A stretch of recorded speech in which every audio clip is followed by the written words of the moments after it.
Alrighty. So yeah, just to finish that thought, the workforce of the future is something that I'm looking at right now. So it kind of is a bit of an overlap across both sessions. Here we're kind of looking at what's the role of agentic AI? How will we be, we're largely looking at it as augmenting, not replacing the workforce. And so we're trying to figure out what form might that take? What do we need to invest in order to um, be technically ready, as well as potentially, from a change management perspective and a staff learning perspective, be ready to embrace that and make maximal effect of it. So, I can certainly put together some thoughts about how to present that.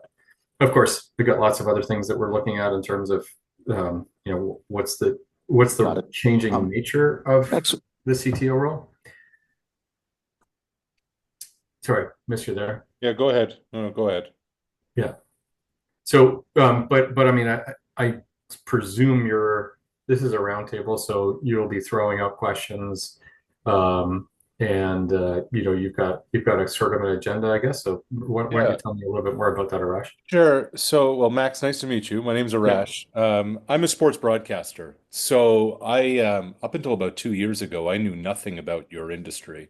Okay. Um, and I feel like I've gotten a crash course, almost like an executive MBA, kind of teaming up with Harshal and the CXO group on AI, ChatGPT, cyber, like the whole thing. Yeah. And my role here is to keep the conversation going and really make it as conversational as possible. Sure. I've found in the last 5 years since the pandemic hit, um, so often people kind of say their piece 4 or 5 minutes and then kind of turn off their camera and mute their microphone. I'm trying to make this as interactive as possible because it's like-minded people in the room. It's your counterparts in different Mhm. industries.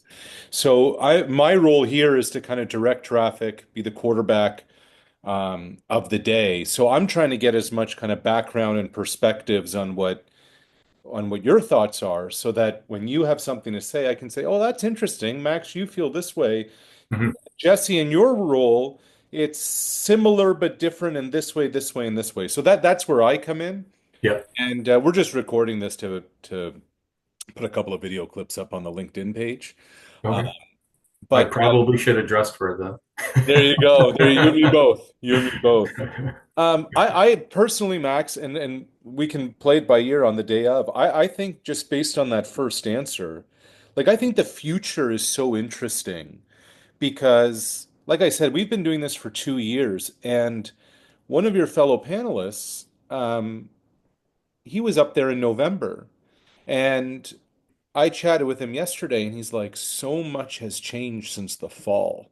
Right. So I'm just, I'm thinking about it through your lens. When you think about what the future of this role is, um, how do you forecast what it's going to be, especially amidst, change being not only change, of course, is the constant, but just how rapidly things are changing. Well, I think at some level, having been through a couple of the revolutions in IT, I think the gray hair kind of aspect kind of brings a little bit of sober thought to the table. So, when we're not jumping on everything, we're also from a corporate perspective, we are not a technology driven organization. We're a technology enabled organization. Our real focus is on our engineering talent applied to the market, that we're applying to the market. The technology that we bring to bear kind of supports them in that. So we are slowly as a company trying to evolve our IT capabilities so that we can be a bit more of a business partner to our subject matter experts, and ultimately to get in front of them as much as possible so that we can sort of like lay the path for folks to follow and be as efficient as possible. So we do rely a lot on vendors to provide us with insights. And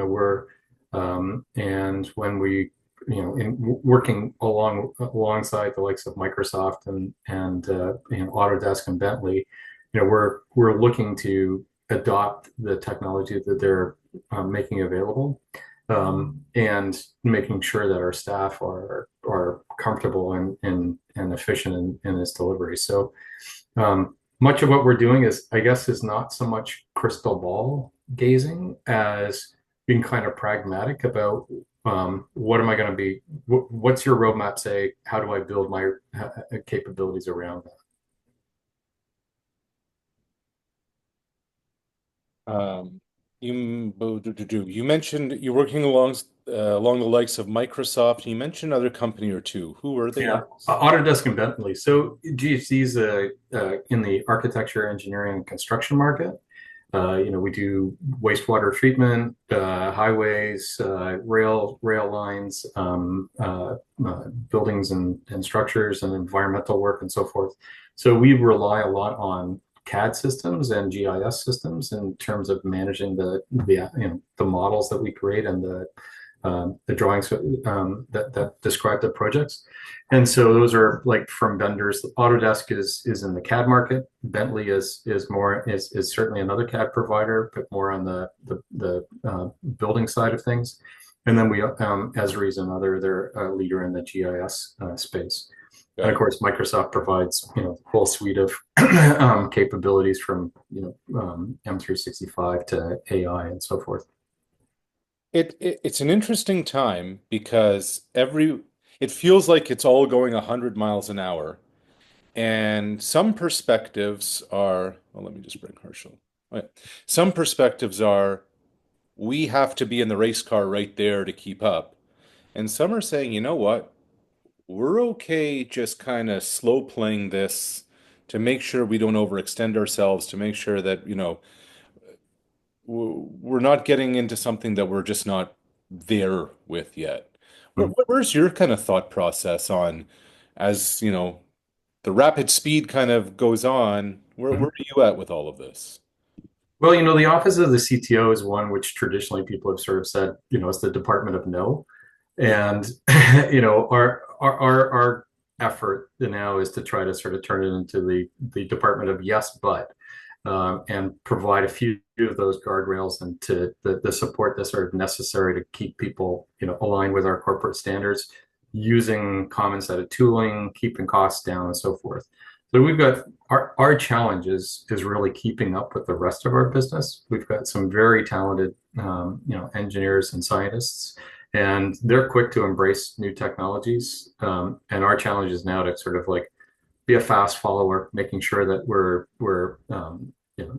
if not opening doors for people, but being there alongside them and making sure that we're selecting the right kinds of things together with them. So we have the vendor relationships. We know what our principal vendors are providing.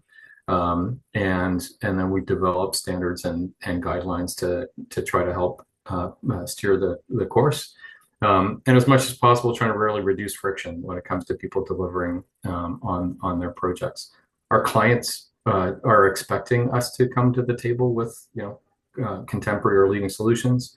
But as I mentioned, we're not usually, there are some exceptions, we're not usually trying to lead with technology in that we're a solutions focused consultancy.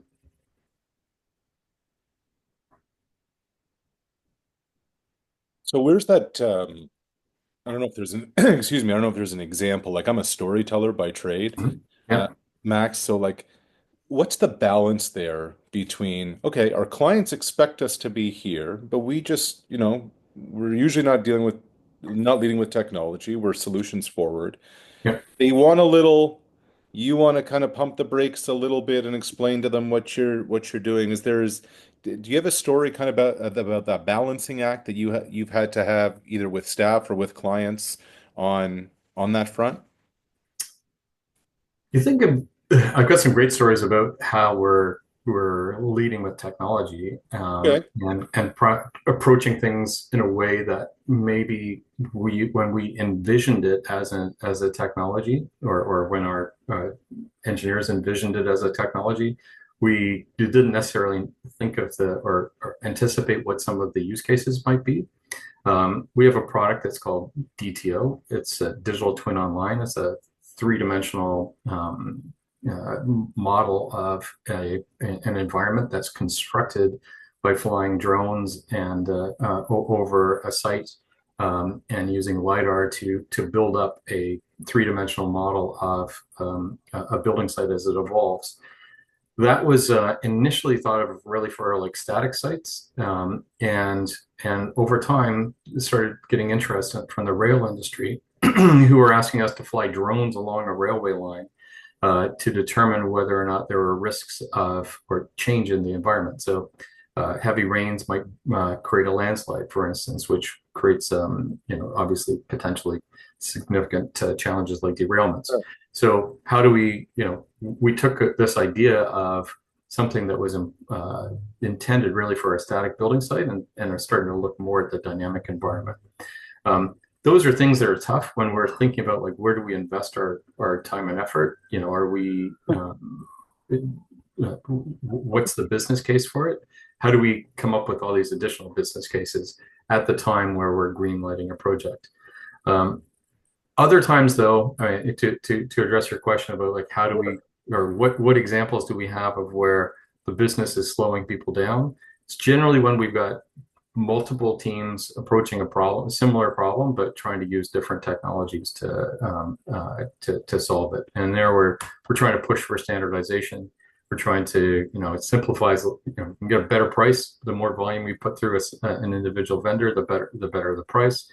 But there's also other significant considerations like where is the data domiciled, what kind of risks are there in working with a startup and so forth. And so we as a centralized CTO office are trying to streamline procurement and make sure that people are abiding by the governance that we're providing.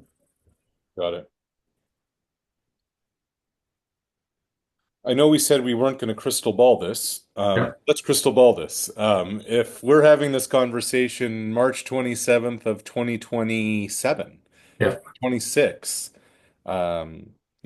6 months, 12 months, 18 months, 24 months, whatever that number is, Max. If you were to kind of look into that crystal ball and say, I think the role is going to be different in this way and that way, and maybe this way too.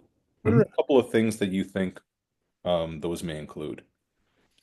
I think not to put a date to it because this is a constant evolution, but I think that the nature of the workforce is changing. I think COVID taught us that we can have employees or labor almost anywhere. And while that was initially very empowering to the employee, we saw that over time, employers are trying to bring people back into the office, but we also recognized that and invested in a lot of tooling that makes it efficient to work with remote workers. And so I think that what we're certainly going to continue to see is the use of specialist labor from various different places, hybrid workforce, some in the office, some maybe from another company. So a lot of teaming, a lot of partnering, and a lot of more dynamic project-centric work. So that's going to require some significant changes in terms of like how employees are managed and incentivized, and so there's a strong sort of, at least from a IT perspective or CTO's perspective, a lot of thought given to how to manage that workforce. The other part that I think will change the makeup of the nature of work more than the makeup of the team, but we're investing effort into determining how to augment a workforce with AI. And we're already seeing some significant cost efficiencies when it comes to software development and business analysis and so forth. We're not looking at it so much as that this is going to replace workers, but we have the mindset of augmenting them. And that's where we're thinking also of going beyond the applications within IT and looking at in our consulting efforts. So when we get into more specialist areas, how can we leverage the IP that we've created to train these agents to do work on our behalf? Got it. You've said that a couple of times now, on the efficiencies front about not replacing workers but augmenting them. Mhm. In what ways? I think there you could think there's repetitive tasks, of course. There's research that can be performed that can, in a few minutes you can parse and interpret a tremendous amount of information and summarize it. So we're looking at AI augmenting the workforce from everything from what type of proposals or if somebody issues an RFP, we can have a bot scan that and determine whether or not it's a good fit for the business. Yeah. We do an awful lot of proposal generation and report creation and so forth. Um, we can augment our teams with the tools to at least give us a running start at those. When we look into more specialist areas, we're for instance, in the engineering design side of things, we're looking to see how can we use tools to quality check the work that we're doing, to extract information out of projects that we've done in the past and be able to allow staff to look up and find comparable work. And so basically, there's really not a lot of areas of the business that we're not looking at applying this. So from every business function to every one of our 50 service lines.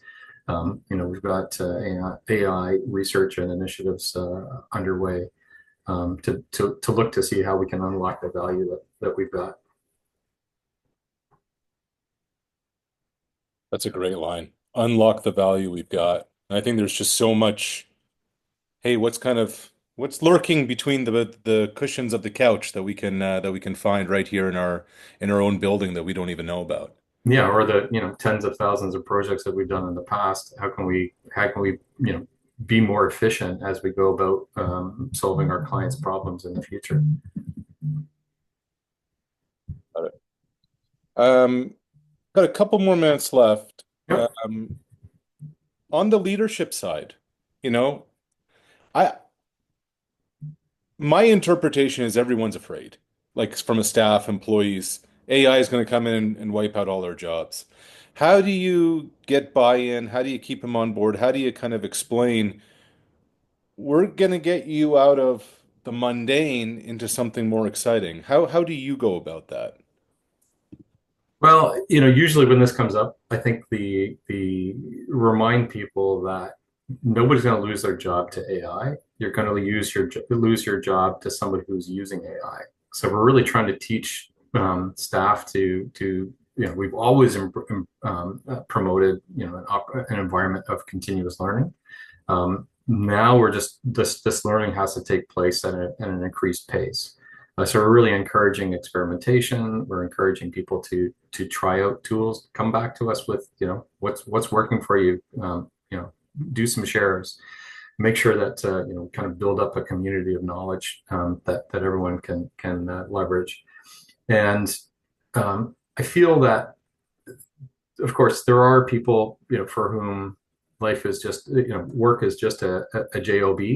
But for those who really want to get ahead, it's going to be looking at and ensuring that they're a well-rounded person, that they can take on some of the things that cannot be readily automated or cannot be easily replaced.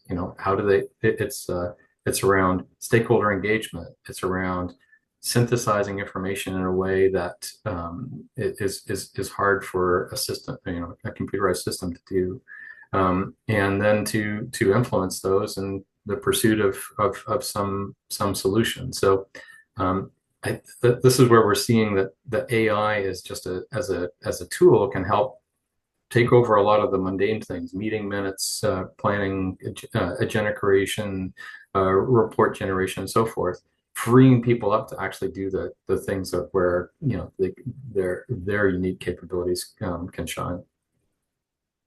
Yeah. Awesome. Um, Anything else, Max, that stands out? No, I'm looking forward to talking through, hearing what others Yeah. are feeling in terms of where the market's going.